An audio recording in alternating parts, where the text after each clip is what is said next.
বন্ধুরা সবাইকে আসসালামু আলাইকুম। আর একটি নতুন ভিডিওতে আপনাদেরকে স্বাগতম। তো আজকে আসলে জানাবো আর কি আপনি কিভাবে খামারের 90% চিকিৎসা খরচ কমাতে পারেন। এ বিষয়ে আপনাদেরকে মানে খুব ভালো একটা ধারণা দেওয়ার চেষ্টা করব। তো আপনি যদি আমার চ্যানেলে নতুন হয়ে থাকেন তাহলে অবশ্যই চ্যানেলটাকে সাবস্ক্রাইব করে পাশে থাকা বেল আইকনটি বাজিয়ে দিন। আর আপনার যদি মূল্যবান কোনো মতামত বা প্রশ্ন থেকে থাকে তাহলে অবশ্যই কমেন্টে লিখতে পারেন, আমরা অ্যান্সার দেওয়ার চেষ্টা করব। আর শুরু থেকে শেষ পর্যন্ত ভিডিওটি দেখে যদি আপনার ভালো লেগে থাকে তাহলে অবশ্যই একটা লাইক দিয়ে দিবেন। লাইক দিতে পয়সা লাগে না ভাই, আমি হচ্ছি একজন রাখাল, এই খামারে আমি কাজ করি। তো কাজের ফাঁকে যে সময়টা আমার হচ্ছে যে রেস্টের সময়, ওই সময়টা আমি আপনাদের জন্য ভিডিও তৈরি করি আর কি। তো কষ্ট করে ভিডিও বানাই ভাই, লাইক দিয়ে দিবেন আর চ্যানেলটাকে অবশ্যই সাবস্ক্রাইব করে দিবেন। তো আমরা যারা খামারি আছি আমরা বেশিরভাগই লসের সম্মুখীন হয়ে হচ্ছে গরুর চিকিৎসার ক্ষেত্রে যাইয়া। আর যদি আমাদের মানে চিকিৎসা খরচটা যদি আমরা কমাইতে পারি সেক্ষেত্রে আমরা অনেকাংশে লাভবান হই। কারণ একটা গরু যদি অসুস্থ হয় ওটা চিকিৎসা করতে গেলে প্রায় 3 থেকে 4 হাজার টাকা, একেবারে সর্বনিম্ন 2 হাজার টাকা আমাদের খরচ হয়। তো যদি আপনি এই খরচটাকে 90% কমাইতে পারেন সেই ক্ষেত্রে হয়তো আপনি আরো বেশি লাভবান হবেন। কারণ আমরা অনেকেই আছি যারা মানে চিকিৎসার জন্য, প্রতিটা গরুর চিকিৎসার জন্য আলাদা একটা বাজেট করতে হয় বা বাজেট করে থাকি আর কি।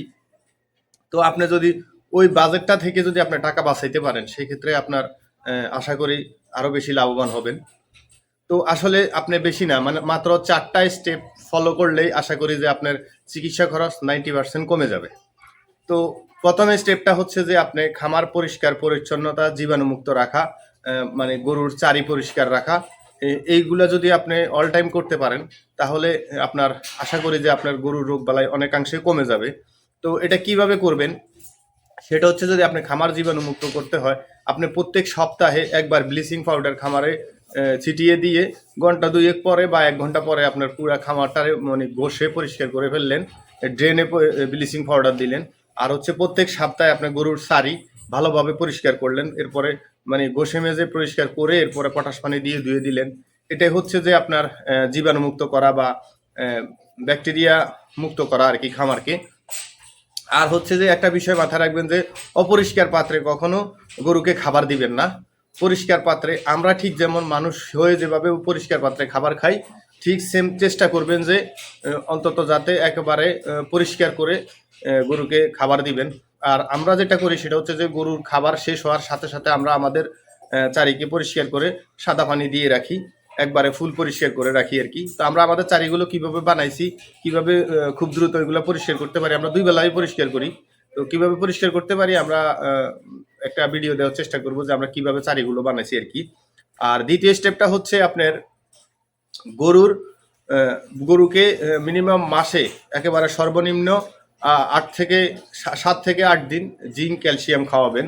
আর যদি আপনার গাভী যদি আপনার কন্টিনিউ দুধ দিয়ে থাকে বা প্রত্যেক দিন দুধ দিচ্ছে এরকম গাভী যদি হয়ে থাকে সেই ক্ষেত্রে আপনি যদি প্রত্যেক দিন জিঙ্ক ক্যালসিয়াম 50 মিলি করে দিতে পারেন তাহলে আপনার সেই ক্ষেত্রে গাভীর মানে অনেকাংশে মানে রোগ প্রতিরোধ ক্ষমতা বেড়ে যাবে। আর রোগ প্রতিরোধ ক্ষমতা যদি আপনি বাড়িয়ে রাখতে পারেন সেই ক্ষেত্রে আপনার গাভী অসুস্থ হবে না। আর যদি ক্যালসিয়াম বা জিঙ্ক ভিটামিনের ঘাটতি থাকে সেক্ষেত্রে আপনার গরু হিটে আসতে অনেক সময় নেয়, বাচ্চা ঠিক মতো কনসেপ্ট করে না। আর যে কোনো রোগ আক্রান্ত হলে মানে খুব দ্রুত তাকে অ্যাটাক করতে পারে আর কি।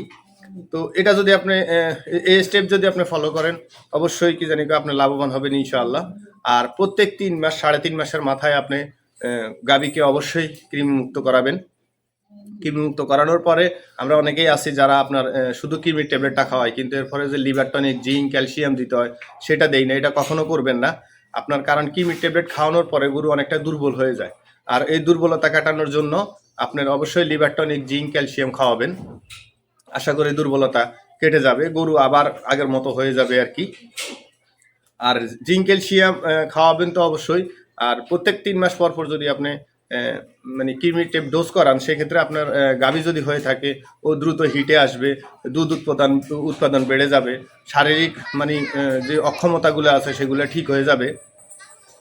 আর আরেকটা বিষয় হচ্ছে যথাসময়ে আপনি ভ্যাকসিন প্রয়োগ করবেন। যে ভ্যাকসিনটা যতদিন পর পর প্রয়োগ করা দরকার অবশ্যই সেই ভ্যাকসিনটা প্রয়োগ করবেন ওই সময় অনুযায়ী। আশা করি আপনি আপনার এই এই 4টা স্টেপ যদি আপনি ফলো করতে পারেন তাহলে আশা করি ইনশাআল্লাহ আপনি অবশ্যই লাভবান হবেন।